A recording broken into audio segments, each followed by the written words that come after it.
조용히 나가 내 모든 짐 내려놓고 주 십자가 사랑을 믿어 죄사함을 너 받으라. 주 예수의 은혜를 입어 내 슬픔이 없어지리. 내 이웃을 늘 사랑하여 너 받은 것 거저주라. 주 예수께 조용히 나가 내 마음을 쏟아놓으라. 늘은 미리 보시는 주님 그 은혜를 베푸시리. 주 예수를 친구로 삼아 늘 내 옆에 모시어라. 그 영원한 생명샘 물에 내 마른 목 죽이어라.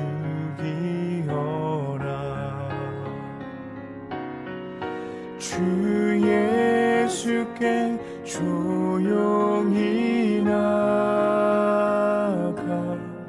내 마음을 쏟아놓으라. 늘은 미리 보시는 주님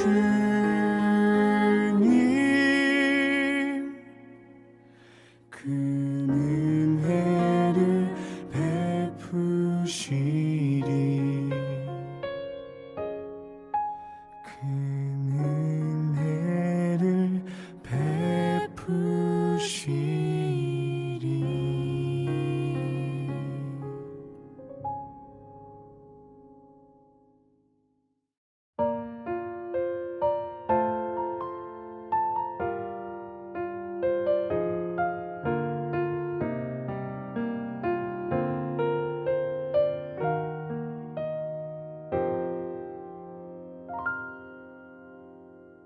힘들고 지쳐 낭망하고 넘어져 일어날 힘 전혀 없을 때에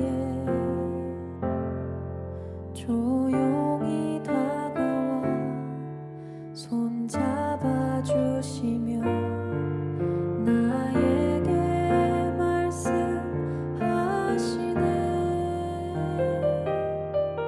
나에게 실망하며 내 자신 연약해 고통 속에 눈물 흘릴 때에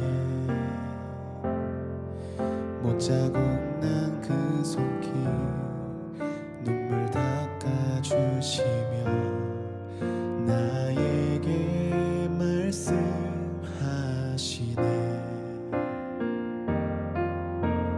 너는 내 아들이라. 오늘날 내가 너를 낳도다.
오늘 묵상할 본문은 출애굽기 32장 25에서 35절입니다. 함께 봉독하겠습니다. 모세가 본즉 백성이 방자하니 이는 아론이 그들을 방자하게 하여 원수에게 조롱거리가 되게 하였음이라.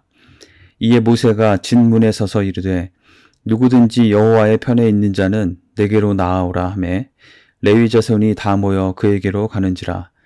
모세가 그들에게 이르되 이스라엘의 하나님 여호와께서 이렇게 말씀하시기를 너희는 각각 허리에 칼을 차고 진 이 문에서 저 문까지 왕래하며 각 사람이 그 형제를 각 사람이 자기의 친구를 각 사람이 자기의 이웃을 죽이라 하셨느니라.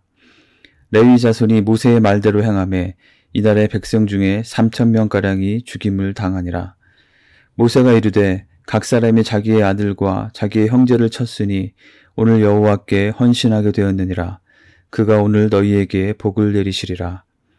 이튿날 모세가 백성에게 이르되 너희가 큰 죄를 범하였도다. 내가 이제 여호와께로 올라가노니 혹 너희를 위하여 속죄가 될까 하노라 하고 모세가 여호와께로 다시 나아가 여짜오되 슬프도소이다. 이 백성이 자기들을 위하여 금신을 만들어 싸우니 큰 죄를 범하였나이다. 그러나 이제 그들의 죄를 사하시옵소서. 그렇지 아니하시오면 원하건대 주께서 기록하신 책에서 내 이름을 지워버려 주옵소서. 여호와께서 모세에게 이르시되 누구든지 내게 범죄하면 내가 내 책에서 그를 지워버리리라. 이제 가서 내가 네게 말한 곳으로 백성을 인도하라. 내 사자가 내 앞서 가리라. 그러나 내가 보응할 날에는 그들의 죄를 보응하리라. 여호와께서 백성을 치시니 이는 그들이 아론이 만든 바 그 송아지를 만들었음이더라. 아멘. 6월 30일 6월의 마지막 날 6.19 온전함 기도에 나오신 한 분 한 분을 주님의 이름으로 환영합니다. 모세는 시내산에서 40일간 머물며 하나님께로부터 성막과 제사장에 대한 규례를 들었습니다. 그 40일 동안 모세는 어떤 심정이었을까요?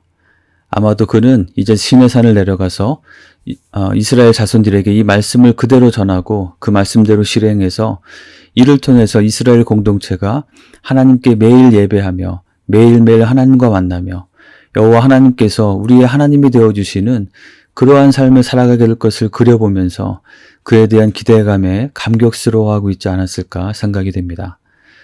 그런데 31장 마지막 부분에서 하나님께서 친히 쓰신 증거 돌판을 받으면서 최고조에 이르던 이 분위기는 32장에 들어오면서 급 반전을 맞이하게 됩니다. 우리가 지난 월요일과 화요일에 묵상한 본문의 내용대로 모세가 시내산에서 돌아오는 것이 더딤을 보고는 이스라엘 백성들이 아론을 통해서 금송아지 신상을 만들고 그 앞에 제단을 쌓고 숭배한 것입니다. 진노하셔서 그들을 진멸하시겠다는 하나님께 간구해서 뜻을 돌이키심을 얻은 모세는 시내산에서 내려와서 이스라엘 백성들의 그러한 모습을 직접 보고는 크게 분노하여 손에 들고 있던 돌판을 던져서 깨뜨리고 그들이 만든 금송아지 형상을 가져다가 불살라서 부수고 가루를 만들어서 물에 뿌려서 이스라엘 자손들에게 마시게 했습니다. 이것은 아마도 나무로 송아지 형상을 만든 후에 그 위에 금을 입히고 조각칼로 다듬어서 만든 것이었기 때문에 이러한 방식으로 철저히 부수어 없애버린 것으로 보입니다. 상당히 단호한 조치들이었습니다. 그런데 오늘 본문 25절에 보면 이스라엘 백성들 가운데 이 문제가 이 정도 조치로 충분히 각성되고 해결되지 않았음을 발견하게 됩니다. 백성들이 여전히 방자한 모습이었습니다. 여기서 방자하다는 것은 아무런 규모나 규칙이 없이 아무렇게나 내어버려둔 상태, out of control, 통제 불능의 상태를 가리키는 표현입니다. 백성들 가운데 자신의 잘못을 통렬히 뉘우치지 않고 어쩌면 모세에 대해서 너무 심한 것 아니냐고 오히려 따지고 대항하는 모습과 같은 그러한 오만방자한 모습이 있었고 이러한 모습이 아말렉과 같이 주변에서 이스라엘을 주시하고 있던 적들이 보기에는 오합지졸과 같이 우습게 보이는 상황이 되어버린 것입니다. 이에 모세는 진영 입구문에 서서 이스라엘 백성들을 향해서 외칩니다. 누구든지 여호와 하나님의 편에 서는 자는 나에게 나아오라. 그때 모세에게 나온 레위 자손들에게 모세는 하나님의 이름으로 명령하여 이스라엘 자손들 가운데 금송아지 숭배를 주동하고 또한 여전히 방잠 가운데 있던 자들을 죽이게 했습니다. 이날 이스라엘 백성들 중에 3천여 명이 죽임을 당했습니다. 시내산을 떠나서 약속의 땅을 향한 여정을 시작하기에 앞서서 민수기 1장에 보면 이스라엘 백성들의 수를 계수하는 것이 나오는데요. 그때 20세 이상으로 싸움에 나갈 만한 남자들의 수가 레위 지파를 제외하고 60만 명이 넘었던 것을 볼 때 이 3,000명의 숫자는 그렇게 엄청나게 큰 숫자는 아니었겠지만 그렇다고 해서 결코 적지 않은 그런 숫자였던 것입니다. 그런 수의 동족인 형제와 친구와 이웃들을 직접 죽이는 이 사건은 이스라엘 공동체 전체에 무서운 경종을 울리는 일이 되었을 것입니다. 모세는 거기에서 그치지 않고 이 이스라엘 백성들의 이 큰 죄를 사해 주시기를 구하기 위해서 다시 시내산으로 올라가서 하나님께 나아갔습니다. 그는 슬퍼하며 이스라엘 백성의 큰 죄를 자복하며 그 죄를 사해 주시기를 간구했습니다. 그는 죄를 사하지 않으신다면 자신의 이름도 주께서 기록하신 책, 아마도 이것은 시편과 요한계시록에도 언급되는 생명책을 가리키는 것으로 보는데요. 그 생명책에서 자신을 지워달라고까지 구했습니다. 이 모세는 나는 생명책에 내 이름이 굵은 글씨로 새겨져 있으니 만족하겠다는 것이 아니라 이 이스라엘 자손들을 위해서 또한 그들과 하나님의 그 화목됨을 위해서 자신의 육적, 영적인 생명까지도 걸면서 간절히 간구하는 모습인 것입니다. 이것은 로마서 9장 3절에서도 사도 바울이 자신의 형제와 고륙인 친척들의 구원을 위해서 자신이 저주를 받아서 그리스도에게서 끊어질지라도 원한다며 고백했던 것을 떠올리게 합니다. 나의 구원과 평안에 안주하지 않고 나의 형제 자매, 이웃을 위해서 그들과 하나님과의 깨어진 관계가 회복되는 것을 위해서 간절히 기도하는 이 모세와 바울의 본이 우리에게도 큰 도전이 됩니다. 다른 사람을 위한 우리가 속한 가정과 교회와 우리의 민족과 나라와 우리 인류 공동체를 위한 우리의 기도의 자세가 어떠해야 하는지 배우게 됩니다.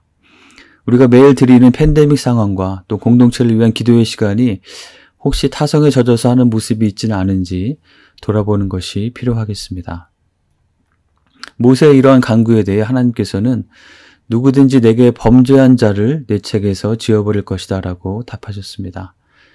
모세의 간절한 기도를 들으신 하나님께서는 그렇지만 다른 사람의 죄로 인해서 모세에게 심판을 내리지는 않으실 것을 말씀하신 것입니다. 또한 모든 영혼이 다 내게 속한지라 아버지의 영혼이 내게 속함같이 그의 아들의 영혼도 내게 속하였나니 범죄하는 그 영혼은 죽으리라 라는 에스겔 18장 4절의 말씀처럼 이 구원과 심판은 개인의 믿음과 범죄에 따라 내려지는 것임을 말씀하십니다. 또한 하나님께서는 모세의 기도를 들으시고 당장에 이스라엘 민족을 진멸하지 않으시고 출애굽기 23장 20에서 23절에서 모세에게 주셨던 그 백성들을 약속의 땅으로 인도해 가라는 명령과 하나님의 사자가 앞서 행할 것이라는 약속을 다시 말씀해 주십니다. 그러나 이들의 이 죄에 대해서는 보응할 날에 보응하시겠다고 말씀하십니다. 그리고 35절은 백성들이 만든 금송아지로 인해서 하나님께서 백성들을 치셨다고 기록합니다. 이것을 앞서 3,000명이 죽게 된 것을 가리키는 것으로 보기도 하고 또는 이후 출애굽 여정 가운데 이스라엘 백성 각 개인에게 내려진 심판 또는 가데스 바냐에서의 또 한 번의 반역으로 결국에는 아무도 약속의 땅에 들어가지 못하고 광야에서 방황하던 중에 생을 마치게 될 것을 가리키는 것으로 보기도 합니다. 오늘 본문을 읽으면서 개인적으로도 여러 가지 궁금증이 생기기도 하고요. 또한 여러 가지 측면에서 생각하게 만드는 내용들이 참 많았습니다. 매우 제한된 구절로 그 당시의 독자들을 대상으로 기록되었기에 지금 우리의 입장에서는 속 시원하게 모든 것을 이해하기 어려운 부분이 있을 수밖에 없을 것입니다. 하지만 이 말씀을 통해서 우리에게 주시는 매우 명확한 메시지가 있다는 것도 또한 매우 분명합니다. 저는 오늘 말씀을 통해서 이 죄의 심각성에 대해서 다시 묵상해 보게 되었습니다. 출애굽기 32장을 읽으면서 드는 첫 번째 궁금증은 금송아지를 만든 것이 왜 이렇게 심각하고 큰 죄가 되는 것일까 하는 것이었습니다. 자세히 읽어보면 이들이 여호와 하나님을 부정하고 다른 신을 찾았다기보다는 금송아지 형상을 통해서 어쨌든 여호와 하나님께 번제와 화목제를 드린 것으로 보이기 때문입니다. 그러나 모세가 40일 전 시내산에 올라가기 직전에 어떤 일이 있었는지를 기억해 보아야 합니다.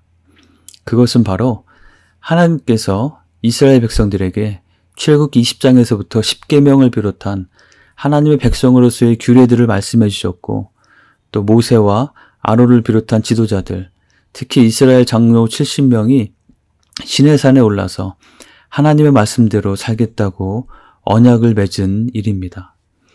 출애굽기 20장에서 하나님께서는 10가지 계명을 주시면서 특별히 두 번째 계명, 너를 위하여 새긴 우상을 만들지 말고 그것에게 절하거나 섬기지 말라는 계명과 함께 그와 직접적으로 연관되는 제단에 대한 규례를 재차 강조하시면서 절대로 하나님을 비겨서 신상을 만들지 말라고 말씀하셨습니다. 그런데 불과 50일 정도도 채 지나지 않아서 이스라엘 백성들은 우리를 위하여 우리를 인도할 신을 만들라고 요구하고 금으로 송아지의 형상을 만들고 그 앞에 제사를 드리는 일을 실행한 것입니다. 그들이 아무리 자신은 여호와 하나님께 제사한 것이라고 변명한다 해도 이것은 너무나 명백하게 하나님의 말씀을, 하나님의 명령을 정면으로 거역한 것입니다. 사람들은 눈에 보이고 손에 잡히는 무언가를 찾는 경향이 있습니다. 그래서 눈에 보이지 않으신 하나님을 믿고 순종하며 따르기보다는 눈에 보이는 어떤 형상을 잡고 숭배하고 때로는 어떤 사람을 추종하려 합니다. 무언가 손에 잡히는 대상을 갖기 원하는 것이죠. 특별히 이스라엘 백성들은 애굽에서의 오랜 세월 동안 살면서 여러 신들을 형상화하여 숭배하며 섬기는 애굽의 문화에 매우 익숙했을 것입니다. 그래서 그들은 모세가 오랫동안 보이지 않고 돌아올 기미가 점점 없어 보이자 애굽에서 강력한 신을 형성하는 것으로 사용되었던 송아지의 모습으로 금신상을 만들었던 것입니다. 하나님께서는 애굽에서의 10가지 재앙을 통해서 그 모든 우상들을 꺾어버리시고 그것들이 정말 아무것도 아니심을 만천하에 드러나 보이셨는데 이스라엘 백성들은 하나님을 그러한 우상들 중에 하나로 전락시키고 있는 것입니다. 바로 자신들을 위해서, 자신들의 안정감을 위해서 말입니다. 이것이 이렇게 큰 죄가 되는 것은 하나님께서 주신 말씀을 너무나 빨리, 너무나 명백하게 어겼다는 것입니다. 그리고 더 보다 근본적으로는 하나님께서 그들의 조상인 아브라함과 이삭과 야곱을 통해서 주셨던 그 약속을 기억하며 또한 이렇게 출애굽을 하게 하신 하나님의 그 의도, 거룩한 하나님의 백성, 제사장 나라로서 하나님을 영화롭게 하며 하나님의 뜻을 이루는 것이 그들의 삶의 관심과 초점이 아니라 자신의 안위, 자신의 안정, 자신이 원하는 어떤 것을 이루기 위해서 하나님의 도움을 바라는 모습. 그래서 불안함이 다가오자 자신들을 위해서 기어이 금송아지 형상을 만들기까지 하는 그런 것이 더 근본적인 문제인 것입니다. 그리고 그들에게 그 말씀의 기준이 흐려지자 그들에게는 방자함이 나타났습니다. 기준이 없이 자신의 생각대로 행하며 통제불능의 상태가 되어버린 것입니다. 그들은 나름대로는 자신이 가지고 있던 귀한 금고리를 빼어 바치는 헌신을 했지만 그것은 결국 하나님의 진노를 사는 일이 되고 만 것입니다. 나의 열심, 나의 수고, 나의 헌신도 중요하지만 그에 앞서서 훨씬 더 중요한 것은 나의 마음의 중심에 과연 무엇이 있는가 하는 것입니다. 하나님의 말씀의 기준이 그 가운데 분명하게 세워져 있고 그것이 나에게 분명하게 리마인드 되어 있는지가 훨씬 더 중요한 것입니다. 나의 만족감과 나의 안정감을 위한 헌신이 아니라 나 스스로 무언가 손에 잡히는 성취감을 경험하기 위한 헌신이 아니라 정말 하나님을 영화롭게 하고 하나님의 뜻에 순종하며 하나님 나라를 이루어가기 위한 헌신인지 돌아보는 것이 너무나 중요한 것입니다. 그리고 또 한 가지 분명하게 배우는 것은 우리에게 죄에 대한 단호한 태도가 필요하다는 것입니다. 레위인들을 통해서 동족 3천여 명을 죽이게 한 것은 지금 우리의 관점으로 보면 너무나 잔혹한 것이 아닌가 생각이 됩니다. 그러나 이러한 특단의 조치는 마태복음과 마가복음에서 내 손과 발이 범죄하게 하거든 찍어내어버리고 내 눈이 범죄하게 하면 뽑아버리라고 하신 예수님의 그 말씀을 연상하게 합니다. 또한 히브리서 12장 4절에서 너희가 죄와 싸우되 아직 피 흘리기까지는 대항하지 아니하고라고 하신 그 말씀을 생각나게 합니다. 혹시 우리에게 자꾸 반복되는 죄의 문제, 넘어짐의 문제가 있나요? 그 영역에 대해서는 out of control, 방자함이 나타나는 그런 부분이 있으신가요? 그렇다면 누구든지 여호와의 편에 있는 자는 내게로 나아오라. 각각 허리에 칼을 차고 두루다니며 죽이라 하고 하신 이 모세를 통한 도전을 우리 자신에게도 적용할 필요가 있겠습니다. 그리고 모세가 이렇게까지 할 수 있었던 가장 큰 이유 중에 하나는 이러한 죄에 대해 죄를 범하는 우리의 입장에서 왜 그렇게 되었을까? 어떻게 하면 좀 나을 수 있었을까 하는 그런 차원으로만 생각한 것이 아니라 그가 그러한 죄를 보시는 하나님의 입장에서 생각했기 때문이 아닐까 묵상해 보게 됩니다. 자신이 보기에도 너무나 어처구니가 없는데 하나님께서는 정말 얼마나 더 큰 모욕감을 느끼셨을까를 생각해 볼 때 그는 가만히 있을 수가 없었던 것입니다.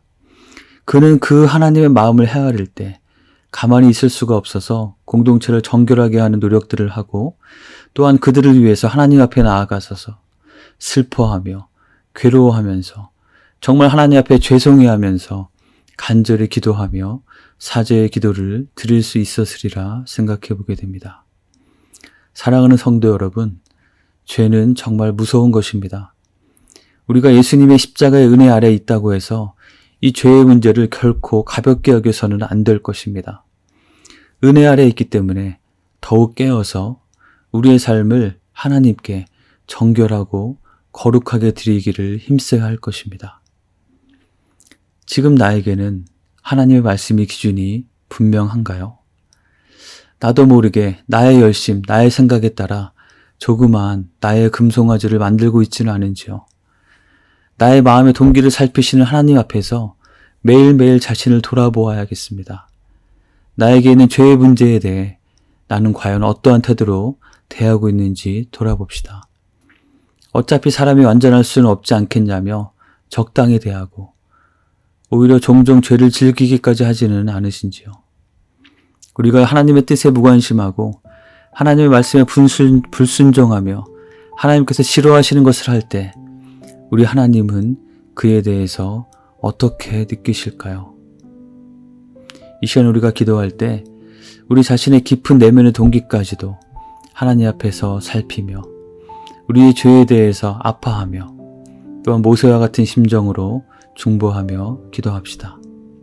이 시간 우리의 삶이 하나님 앞에도 온전히 드려지길 원하는 마음으로 함께 기도하겠습니다.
팬데믹 사태를 위해서 기도하겠습니다.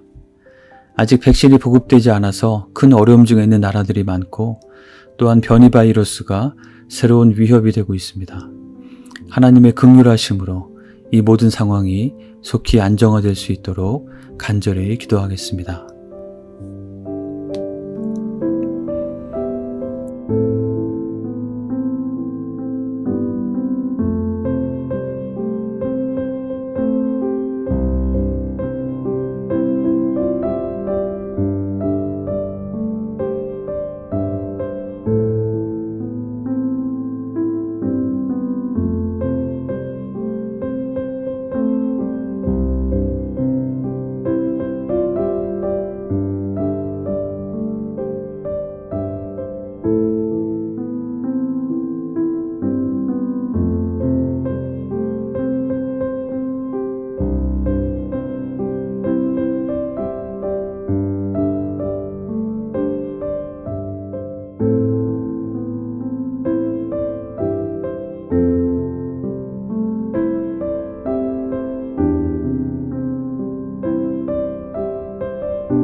마지막으로 교회 공동체를 위해서 기도합시다.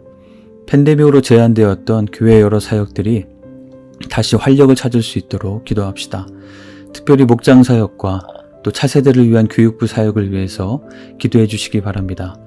우리 7월 8월 여름방학 기간 동안에 필요한 준비를 잘 진행해 갈 수 있도록 하나님께 도움을 구하며 기도합시다. 그리고 영어부의 목회자 청빙 과정에 함께 해주시도록 기도합시다. 그리고 마지막으로 연약함 가운데 있는 교우들을 기억하며 함께 기도하겠습니다.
주신 기도를 같이 드리겠습니다.